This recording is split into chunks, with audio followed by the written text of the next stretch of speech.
Hi, welcome to TunesKit. Did you recently update your iPhone, only to notice that your keyboard feels slower or laggy? And worst of all, it often causes typos. A quick search for keyboard on Reddit shows that many people are experiencing the same issue. At the core, this is really a flaw in the iPhone's design ecosystem. Autocorrect frequently changes words into something else, and the keyboard UI itself has several quirks. While we can't fix those fundamental problems, we can tweak a few settings to make the typing experience smoother. Method 1. Restart your iPhone. The simplest fix is often the most effective. A quick restart can clear temporary files and speed things up. Hold down the side button and either volume button, then slide to power off. Turn it back on and test the keyboard. Method 2. Reset keyboard dictionary.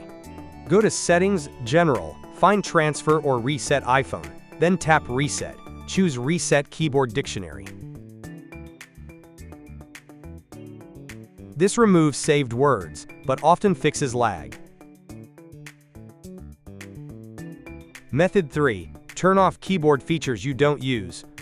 Features like predictive text, autocorrection, and smart punctuation sometimes cause glitches.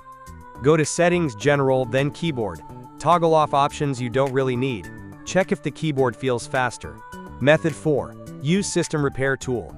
If none of the above helps, the issue may be caused by deeper system errors introduced during the update. You can use a professional iOS system repair tool, like TunesKit iOS System Recovery. Just connect your iPhone and select Standard Repair. Then check the device info. After this, click on the Repair button to fix the iPhone keyboard issue. And that's it.